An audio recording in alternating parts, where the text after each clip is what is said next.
بسم اللہ الرحمن الرحیم۔ السلام علیکم، کیسے ہیں آپ سب؟ امید ہے سب خیریت سے ہوں گے۔ ایک کیلا روزانہ کھانے سے غصہ، چڑچڑاپن اور ذہنی دباؤ ختم ہو جاتا ہے۔ گاجر کا رس پینے سے جسم کے زہریلے مادے ختم ہو جاتے ہیں۔ کچے چاول کھانے سے گردوں میں پتھری ہو جاتی ہے۔ کان میں اچانک درد شروع ہو جائے تو پاؤں کی چھوٹی انگلی کا مساج کرنے سے درد رک جاتا ہے۔ اگر دل کی دھڑکن تیز ہو جاتی ہو تو نہال منہ پیاز اور شہد ملا کر کھایا کرو۔ قبض کے دوران کبھی بھی کیلا مت کھائیں ورنہ تمہاری قبض اور بڑھ جائے گی۔ اگر سونے میں مشکل پیش آ رہی ہو تو کسی گزرے ہوئے اچھے پل کو یاد کریں، فوراً نیند آ جائے گی۔ اگر آپ کا رنگ سانولا ہے اور گورا ہونا چاہتے ہیں تو ٹوتھ پیسٹ اور ہلدی ملا کر اپنے چہرے پر لگائیں، بہت جلد رنگ گورا ہو جائے گا۔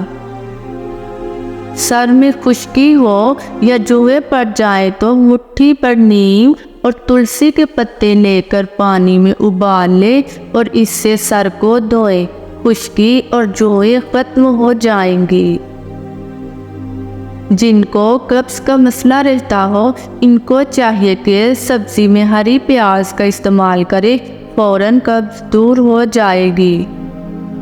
گوبھی کا سالن کھا کر دودھ پینے سے چہرے پر دانے نکل آتے ہیں۔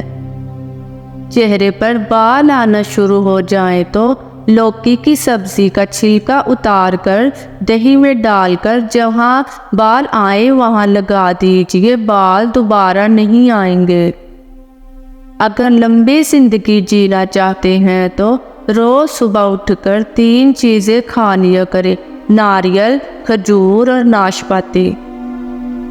اگر جسم سے تل کا نشان مٹانا ہے تو جلتی ہوئی لکڑی سے جو پانی نکلتا ہے اسے تل پر لگاؤ۔ منہ کے چھالے دور کرنے کے لیے امرود کے تقریباً 2 پتوں کو لپیٹ لیں، پان کی طرح منہ میں چبا کر چبائیں، چھالے ختم ہو جائیں گے۔ جلدی سونا، جلدی اٹھنا دیر سے بڑھاپا لاتا ہے۔ طویل زندگی جینا چاہتے ہیں اور لمبے عرصے تک جوان رہنا چاہتے ہیں تو اس طریقے پر عمل کریں۔ اٹھن 2 کھانے کے چمچ دہی میں 1 لیموں کا رس ملا کر صبح و شام چہرے پر لگائیں، دھوپ سے جھلسنے والی جلد پر تازگی آ جائے گی۔ چائے کی پتی بیکار ہو جائے تو اسے وارنش والے فرنیچر پر رگڑے سے فرنیچر کی چمک بڑھ جاتی ہے۔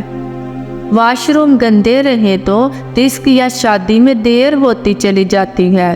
زندگی میں مشکلات بڑھتی ہیں، بغیر سبب غم، افسردگی کا احساس ہوتا ہے اور مرگی تک ہو سکتی ہے۔